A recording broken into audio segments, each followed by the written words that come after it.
Hi, this is Megan, and welcome to today's show of SMB TV. And this is part of our COVID series. And we are talking to Greg Wellens from Adventures Out West, who is based in Colorado Springs, Colorado, in the United States. Greg, thank you so much for your time. I know that you've been flat out lately, so I really appreciate you squeezing us in. Well, it's our pleasure to be here. Glad to participate. We were just talking before we started that you've created something called, is it Pick It Up?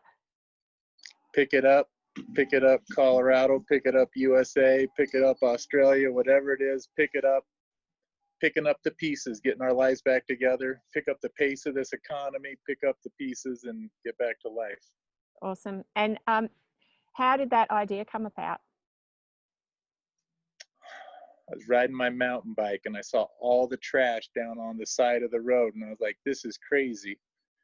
And we were all sitting there, the COVID, and we're all wondering what we're going to do. And we all applied for the PPP is what it was called here in the US. Yep. And that was the SBA loan and the Paycheck Protection Program. And those of us who, I don't know, some people remember, some people don't. The CCC was the Civilian Conservation Corps, and that was at the end of the Depression. And that was when the government was paying people to build roads and build bridges and build dams, and it became the Army Corps of Engineers, and that's how they put people back to work. And so I was sitting there going, I'm like, you know, the PPP and the CCC, and it's time to put people back to work. And they're giving us this money to put people back to work, but we got no work. And I said, we're just going to pay our people to go out, pick up trash, be visible, market the business, make sure everybody knows Adventures Out West is still out there. And, you know, we like to do good. We're do-gooders. We all want to help out, make things better. We like to spread the love. My friend Eric, he came up with, he said, I want to change it from peace to love. And I said, great. And so we made some shirts and such a few years back. And so that's our spreading the love. And so that's our logo for the Pick It Up COS, Pick It Up USA. Love it. And you've had a bit of following on that. You've gotten some media interest, and you were saying that it's actually gaining its own momentum. Yeah. You know, I mean, it's not what you know, it's who you know, and you buy advertising. Then the TV station says, yeah, we'll go with it. But then all of a sudden it went from, yeah, you know, we'll come out and interview you about your Jeep tour to actually featuring the Pick It Up COS Day here in town. And, you know, we make it look good. So we're picking up trash on the side of the cliff with guys, you know, down on ropes and things like that. And, you know, people just chuck bottles over the edge. It's unbelievable. But, you know, we pick it all up. Yes, that was fun. And, you know, everybody's international now. We know people in Australia and Japan, and a lot of people from Japan, some old friends. There's my son, Christopher. Say hi. Hi, Christopher. And so my friend in Japan, he said, I'll start one. I'll do a pickup day in Nagano, Japan. And my friend Natasha out in San Diego said she'd do one on Pacific Beach. My friend in Rhode Island, he goes, we're picking up trash on Muchuka Beach or something like that. And so, yeah, it's gained a lot of momentum. And the quote of the week last week when we did our event, my friend Sean said, so we're doing this every week, right? It's like, okay, let's do it.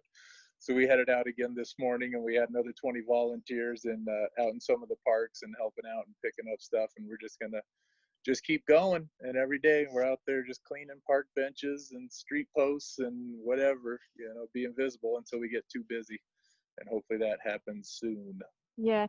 But yeah, well, I hope so for your business. Absolutely. But the people volunteering, it's giving them a sense of community. It's getting them outside again. It's getting them to be able to speak to people and interact a little bit. So it's serving a lot of purpose, not just the environment, which is brilliant, but also for people's mental health, I would think. Right. And that's what we want. We want the mental health. It's not about picking up trash. It's about picking up the pieces of your life and saying enough is enough. Everybody outside, let's start going and get things back together. Yeah, brilliant. All right, so let's just jump back to Adventures Out West. I've had a look at your website and Facebook, and I'll add all those links to the show notes. It's so exciting. I've been to Colorado a couple of times, so I've kind of got some kind of context of where you're operating. And the scenery is stunning. Garden of the Gods, that's just incredible. And I've been to Manitou Springs. In fact, I hiked the incline with your wife Good. and my Good sister. job. Very Nice. hard, very shattering. Yeah, it's a workout. Yeah, it sure is. So can you just kind of take us back to you getting into business, what you were doing before that, what made you take the leap? Yeah. Well, where do you start? I mean, my history starts in 1972, and my parents in 1973 started hot air ballooning, and they were already in ski patrol and moved here to Colorado in college, and they were looking for adventure. They wanted to live a life of adventure out west. And so they bought a hot air balloon with a logo. My dad was working in banking, and he got a commercial balloon license, and we started flying balloons around the state and promoting. And I can't say I was doing too much at age 1, but I'm sure by age 7, 8, or 9, I was probably holding ropes and pitching in and stuff. And I remember us just traveling the state and doing that stuff. And it wasn't really full time until the savings and loan crisis in the 80s and the late 80s, and that's when my dad was like, I'm not going back to work, we're just flying the balloons full time. And so we did that. Graduated in 1990 from high school, and so we were flying the balloons. And then I went up to Aspen to teach skiing and to do something and start my life, and I came back here in the summers to help with the balloons. And I was like, Dad, they're doing Jeep tours up there and other stuff. And so we leased some Jeeps, and so we started doing the Jeep tours and the balloon rides. And then you got a van, so my brother got us a permit to do van tours, and so we started doing van tours. And then the hotel, there's just demand grows, and the history of Colorado Springs has been tourism from the get-go, from the city founder in 1872 or something like that. He set this town up as a Shangri-La at the base of Pikes Peak with Garden of the Gods, which you mentioned, the #1 city park in America. And Pikes Peak is America's mountain, and it's just stunning scenery. And he was a railroad guy, and so he set up Colorado Springs as a place where people would come from the east to settle, to relax, to spend the summers, get away from the disease of the east, and come out to the west where the air is clear and the skies are clear, and enjoy that. And so we've been building on that. There's businesses here in this town in tourism that have been around for 100 years and 60 years and 80 years, and the Cave of the Winds and the different things, the visitor centers. So it's a very big, tourism-centered market. And we just kept adding to it, and we moved to Phoenix and ran balloons down in Phoenix. What else? Then I was still teaching skiing in the wintertime, so that was all really good exposure, to kind of a whole different market and a different place up in Aspen and Snowmass. And we were going to Phoenix, and we were getting exposure to that market, and we're here in Colorado and Colorado Springs and growing the business.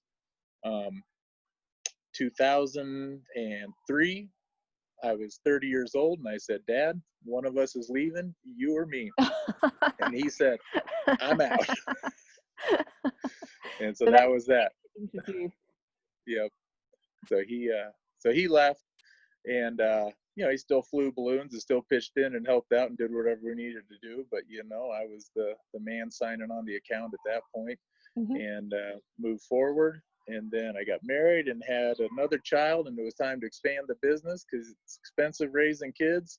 So we started with Segways. We got some Segways. They were becoming popular. I don't even know how many years ago that was, at least 10 years ago. And that was at Garden of the Gods Visitor and Nature Center. So that was a great relationship that I made with those folks over there, wonderful people. And they built this visitor center as a give back to the Garden of the Gods Park. When we showed up here, you could drive through this park, and it was just dirt roads, and it was a mess. And they built the visitor center to give back to the park, and we started doing tours out of there, and then grew it to zip lines and added zip lines in Manitou. And then what else did we do? More trolleys, more fun vehicles, and just keep adding little bits and pieces to it. And you take people on guided hikes as well?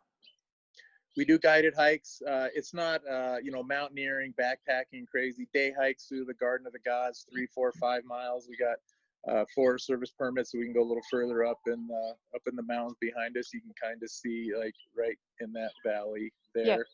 And but just day hikes, groups, things like that. It's not, people in Colorado, they're outdoorsy, they know how to do it. But there's every once in a while there's a tourist or somebody, mostly groups for the hikes, Sure. and they do Yeah. that. And now we can talk post-COVID too. And now the first tragedy, the lady who owns the bike company said, "I am not opening up ever again. I'm done." Oh, And so I really? said, "Yep." I said, "Well, I'll take care of it for you." And so she said, "It's all yours." So now we're in the mountain bike business from the summit of Pikes Peak all the way down to Colorado Springs. So Wow. Wow. that's unofficial. By the time this is aired, it'll be official. Yeah, I have been thinking about that there's going to be a multitude of business opportunities, tragically, Yeah. um, Yeah. that will come out of this. So obviously yours is a very consumer driven business, in that you're interacting with these people. They're coming to use your facility, or not so much the facilities but the products or the service. Yeah. So when COVID hit, how did that affect you? What were you able to keep doing, or zilch? Zero income. Done. Shut it down. Wow. And you go from everybody's like, "Oh, the poor restaurants. Oh, the poor frontline workers. Oh, everybody else. God bless every one of them." Hey, the restaurants are at 50% revenue. The frontline workers are getting full paychecks and hazard pay. The rest of them, I feel bad for the people at the grocery stores. They didn't sign up for that job. Yeah, the for people sure. at Home Depot didn't sign up for the job. Yeah. The nurses and doctors and hospitals, they signed up for it. And it's a terrible situation across the board. But there's 37 million unemployed in America right now, and that's not good. And those people have suffered a lot. And like you said, consumer driven, so it was done. And what do you do? Yeah, it was zero, but we never closed and we never stopped. And you got different permits, and you got different authorities, and you got different activities, and you got different things that keep going. There was maybe a week where we didn't have anything booked and we just laid low. But surprisingly, there's somebody who wants to go out on a Jeep tour here and there, and there's people who want to go out on zip lines here and there. And it's free America as far as I'm concerned, and you can't shut us down. And if someone's going to show up and we're all comfortable with it, we're doing it. So what kind of percentage hit do you reckon you've had? A type of what hit? Percent, like if at this time of last year, what have you reduced by, like 50, 60, 70%? Imagine I haven't even looked at it, because it just doesn't matter. Yeah, whether it's so 50%, 30%, 10%, or zero. It just doesn't matter. It's going to be a shit show the whole way. Yep. And if the government stimulus kicks in and they turn everybody loose and everybody gets back, and people have been turned loose, they're still afraid to go out. For sure. And if they don't come back, then we're going to have a problem. And so, we're budgeting, we're paying attention, and we're looking, and we've been well prepared, and we're going to get through it. I hope, I pray, and we will. Absolutely. And how many employees do you have? 108 employees were on the W-2 forms last year. Wow. Which is a bunch. Not full-time. Full-time equivalent's about 30. So, we have a lot of retired people, a lot of college kids, a lot of, seniors in high school. We had another dozen full-time people that work year-round and need the work and are in between. And so it takes a whole menagerie of unique individuals to be able to pull off this job and business and work with us. So Colorado at the moment, what are the restrictions, or how have they been easing? What's happening there? I've stopped paying attention to it. How's that? I don't turn on the TV anymore. I agree. It's just, I agree. What can you do? Right. I mean, they got a press conference every day, and first it was called Safer at Home, and or Safe at Home. I don't even remember what it was called, and it's like, well, what did that mean? I mean, people are still going shopping, people are still going out, and then it went into phase 2. It was Safer at Home, and you're like, okay, well, maybe you're safer at home. or maybe you're getting beat up by your wife or your husband, or maybe your kids are driving you crazy. Maybe it's not safer at home. And so I think we're still in the safer at home stage where businesses can start to, open up and people can supposed to do stuff. But the state of Colorado, we pay $20 million a year in taxes to the Colorado Tourism Office, and they're running an anti-tourism campaign to not come and visit the state because we're not ready. Oh, wow. And there's 20 people in the hospital in a county of 1 million people that have even contracted the COVID. So don't get me started. Yeah. Well, I was thinking that Americans do travel internally, like Australians tend to travel overseas. But Americans do travel internally. So what kind of, do you know how many tourists Colorado gets per year? 30 million or something like that. I think Colorado Springs, they say it's 20 million. Wow. And it's a drive-through market, sort of. People stay 1.5 nights. We're trying to get it to 2.5 nights. If you can get it increased by one day, that's another $1 billion to your local economy. Wow. But I don't know, 20 million, something like that. The drive market. So that's what you were saying, people do vacation internally. And Colorado Springs, it's Texas, Oklahoma, Nebraska, Missouri, Kansas, these surrounding states around Colorado that are the farm communities, very rural, western based, New Mexico. Those are the ones who are 90% of our tourists. And it's going to be 110 degrees. Next week it was 100 degrees somewhere out there on the prairies the other day. And they traditionally come to Colorado. It's a one-day drive, and they come to Colorado Springs and vacation, and that's what they do. So they're still going to come. You can't keep them out. And have you heard anything, or have you got any clues about your winter? So I know that's like another 6 months away for you, right. But you also do heli. How do you say it? Heli skiing tours? Heli ski. Yep. Do you think that will be operational by then? Well, we just booked the reservations on that, to be clear. We don't actually own the helicopter skiing company. Sometimes we just book reservations. But we've been keeping up with them, and they've been sending out some, emails on it, and everything's fully refundable, right? Everything's fully refundable. Yep. If things get shut down, and this is up, these are Canadian tours up there. So, it is just still too far out in advance. In the Colorado ski resorts, same thing. They don't know what to say yet. Of course, everybody's hoping. Everybody wants to be there. The government told us to stay at home so we could. They never said less or fewer people were going to die from the COVID. They said stay home so we can slow the spread and be able to handle it. And that's what we did, and that's where we are. And God bless our older people, and God bless those who aren't as healthy. But people are going to die from this. And my dad has put me off the hook, and he said, son, I don't care. I'm old. I'm done. And you guys go on with your lives and your economy, and that's how it needs to be. Yeah, so we'll see what happens. There's so many conflicting viewpoints. Like I've been reading about Sweden, who basically didn't have barely any restrictions, and they've kept everything going, but their death rate is quite high per head of capita. But it'll be interesting to see over the longer term how that approach differs from the other countries that have gone into full lockdown. So time will tell. I never knew we were on full lockdown. we were shooting videos out on the zip lines and cooking breakfast burritos, and doing social media marketing and, trying to stay present. I was like, my goodness, there's 24 billion people, 7 billion people on Facebook right now.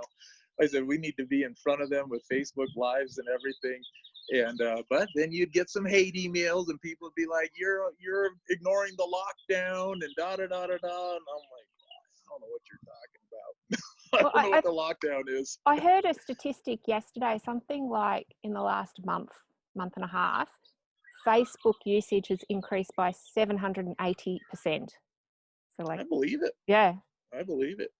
And whether you're just looking at it or now the business guy, I'm doing 700% more Facebook marketing than I've ever done. Yep. You know, and my views, my whatever the followers on Adventures Out West, we don't have a lot of followers because everybody comes one time to Adventures Out West. But, you know, we've had like 500 people in the last 3 weeks, you know, month of doing all these Facebook Lives and things like that. So, you know, the power of the Facebook. And now we were busy last weekend. We had 25 people out on the zip lines, which would probably be pretty close to a normal day. Okay. And, you know, for a Sunday, not bad. It was great. And I just read, and then I heard it announced. So I read earlier this week, and they've announced that with Facebook, they've now done it so you can shop directly from your Facebook page.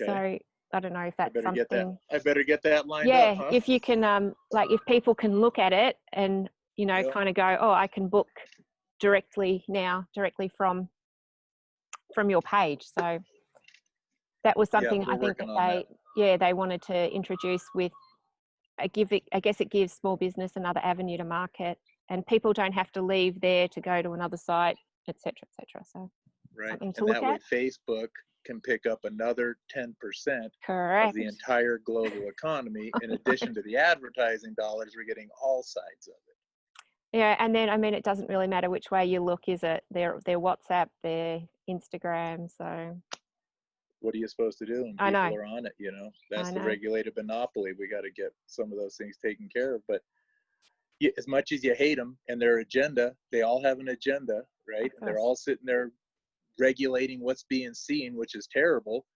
But on the other hand, they deliver exactly the content you want. And I like to watch race car ads, and girls like to watch love shows, and I don't have to see any ads for love shows. And all I get is race car or whatever else. And so they've definitely got it dialed in right where they wanted us.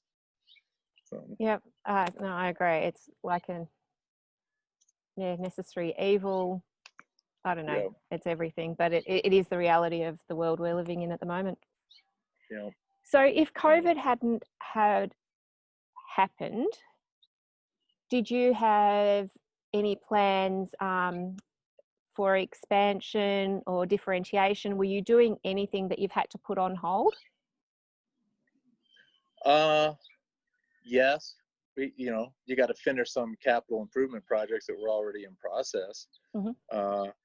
But, you know, I was at a stage where I was kind of tired of expanding and I was ready to take a little more time off. So yes, what did I have to put on hold? Taking a little more time off. And so now it's right back to work on the marketing and dealing with the rest. I was looking to buy a ski resort with your sister. I did have a look at that. It was a loser. Oh, but at any rate, you know, different things like that. You know, you're always looking at different opportunities, but you know, I was going to build an adventure center, a big headquarters and stuff. Put that done, you know, so there's another building project that's put on hold. And how many of those have been put on hold now? Oh, for sure. Millions of them.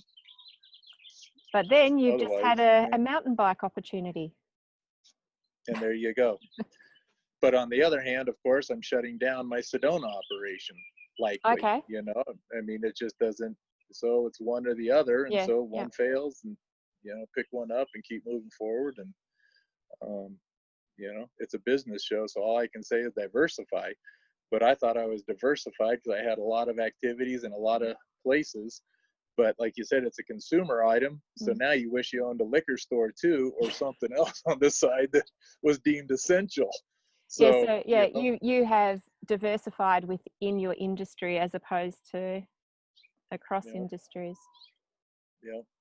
So you might look across industries. Mm-hmm. So I guess I'm thinking that your plan, for lack of a better word, or stumble or whatever happens, is just literally take it as the consumer is brave enough to come back out and take another little step, then you'll just be there. Yeah. Ready to That's all you can do. Yeah. Ready to do it. Hopefully you got the people that stick around. You know, it's a little make believe right now, of course, with the PPP money, because you gotta pay them, you gotta employ them. So you got, you know, we're ready to go all day long as if we're a real business. Yep. And you know, come the end of June, who knows what happens after that, but that's when you find out if the people come out of hibernation and start spending their stimulus money or not. Yeah, sure. And then we'll know. I'm back to flying balloons instead of hiring a balloon pilot. Yeah, I've that's probably the consistent thing that I've been hearing. Spoke to someone yesterday, and they do marketing for restaurants, and it's the owners of the restaurants are back to cooking. Yep. Right, so talking about the business, just like the business of business, as opposed to your business specifically, when you transitioned in, was that kind of, you said you were doing your ski instruction during the winter. Yep. When did you Yep. kind of take the leap to come full-time into the business?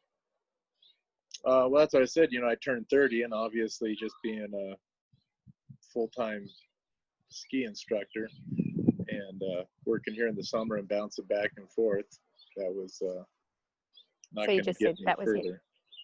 Yep. Yep. So Okay. I'm a still certified ski instructor. Don't get rid of anything, because all of a sudden you start booking helicopter tours and going heli skiing in Canada. So how bad could it be? Yeah, that must be terrible for you. Terrible. And I get to teach your sister how to ski, and we have so much fun up there. And she has improved. Just, you can't even believe it. I mean, she just dives down the fall line now and is ready to go. She's awesome. pretty obsessed. Yeah, it's great. And so you were obviously taking tours, you were doing that kind of stuff, but when you stepped in, or did you also transition to the actual business side as well as the activity side? So like understanding pricing and cash flow and suppliers and all that kind of stuff? Yeah, for sure. And, I'd been I'd been involved with it deeply, being a family thing, so I mean, I'm running all the crews, I'm running all the inspections, I'm running all the staff, I'm running the payroll and everything. So you've got an idea of what's going on. You're hiring people, you're firing people, you're dealing with all that stuff in a family business. We already had 20 employees or something like that. And so the transition wasn't anything too dramatic, but certainly it's your let me turn that off there. It's your responsibility, at that point. You're the one signing the checks, and so you got to be looking a lot closer at the numbers and what's going on and where the money's going and which departments are making money and where you can cut and how much advertising, and I'd say the one thing that I've really had to, I am the marketer. I'm the one who's figured it out. I'm the one who knows where the customers come from after 25 years of doing it. I tried to hire someone to help with the marketing last year, but it's like, by the time I teach it and explain it to them, I can just already have it done while I'm gardening in my yard and sending a voice text and getting the TV interviews set up or running the Facebook there. And I'm the one in the field leading the tours. So you're posting the photos on the social media, and then you're the one on the tour. So you're taking the photos that you're then going to use in an ad, and you know exactly what you want it to look like in the ad. And so what the words are going to be and what the, and so it just, so what do I do in the end? I'm the marketer, and so that's my job. And as long as I keep the phones ringing, my staff can run operations. And so that's the goal, and we run a tight ship, and we're profitable, and we don't take loans, and we run it on cash. And, so that's pretty straightforward. Whatever you got in your checking account, that's your net worth. Yep. But do you have help with the admin side? Because you're very hands-on. Yeah. No, yeah. With 108 employees and payroll. Payroll. Yeah. All that. So so I have a bookkeeper, 20, 25 hours a week. In the summertime when I'm busy, she's probably 30 hours a week. And I got an office manager who helps coordinate all that stuff, and full-time balloon pilot. And I got a full-time employees helping to run the zip lines. And, we got, like I said, 5 to 10 full-timers helping out. So do you have like an office, or do you run out of one of your locations, or are they virtual staff, like work from home, or how does that work? Well, I have an office, but I mean, it's just a dumpy little unit because, I wanted to build the headquarters. So you have this big, beautiful building that you can be proud of with your name on the side and right on the side of the highway, and the people can come and, da, da, da, da, da. Well, in reality, I need more permits and more forest and more scenery and more toys and more activities for things that people to go on and be on and play on. That generate an and income. Right. They generate the income. The office doesn't generate any income. Yep. So in the end, you just, we got the crappiest building tucked into a corner, and people maybe come there, maybe they don't. But they, a lot of them meet at the activity. The balloon flights are in a different place from the zip Yep. lines are a different place from the visitor center. The visitor center is fantastic. I mean, there's one gorgeous, beautiful place to have your office, and we got an activities desk there and a view of Pikes Peak behind us. And wow. It's great. So, again, diversify. How many different places can you be in? How many different, we have all these attractions. We've got Manitou Springs. We got Colorado Springs. We got Old Colorado City. You got, the Cave of the Winds and the Visitor Center and this one there and the Pikes Peak. And so, the more we can be integrated in all those things, now when you're searching online, right, you can't look at any attraction or any place without finding Adventures Out West. And finally, they just call. So Old Colorado Springs, what do you do there? Old Colorado City is just the shopping district, and we drive through it now with the bike tour company. Okay. She had a location there, so that'll give us more of a presence inside there. You join all the associations, and so now you're one with them. The hotels, I didn't even mention those, right? Now we're the packages and outlets for the hotels, and people get on there. And oh wow, that's brilliant. Yeah, just more and more and more. I have gone to good tapas in Old Colorado City. Delicious. Very good. My sister knows where the good happy hours and the good eating places are. It was the original state capital for Colorado. All right, so this is just a question that I've been asking business owners to kind of finish on. What advice do you have for people who are considering taking the plunge into their own business?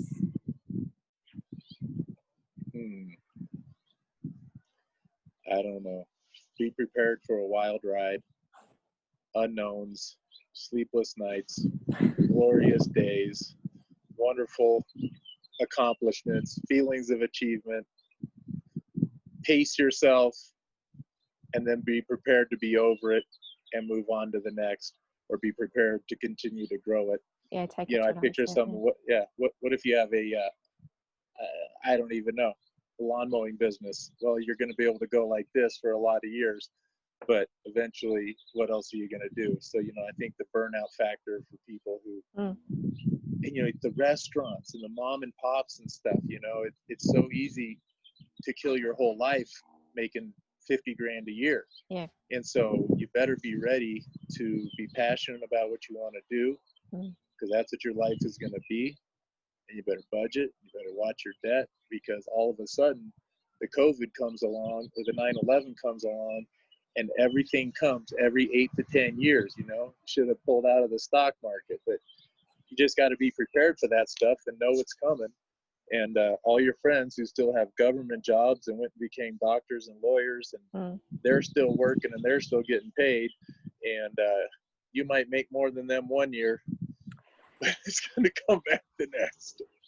So, yeah, I think I look at some of the categories that you just mentioned, and are you starting a business or are you buying yourself a job?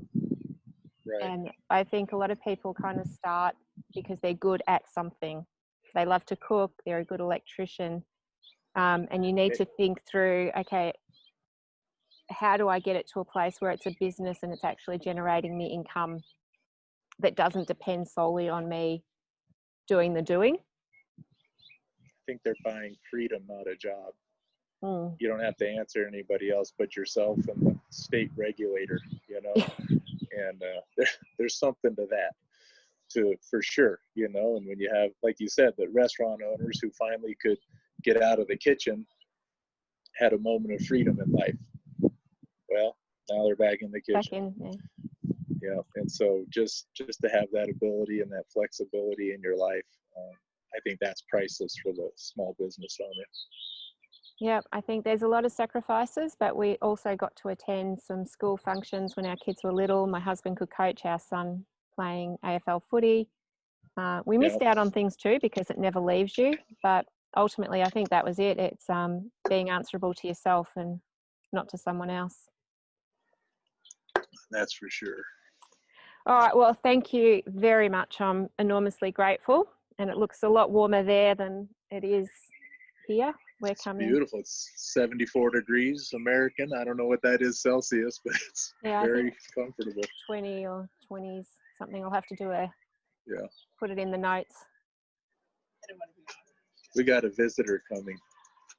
Remember my wife, Ellen? Yes, absolutely. Hello. Hi, Megan. Thank you for lending me your husband. Of course, you're on my headset. Ask her a question about business. What do you think about having a business in the family? She didn't know what she was getting signed up for. I don't do interviews. I'm not very good at the answers.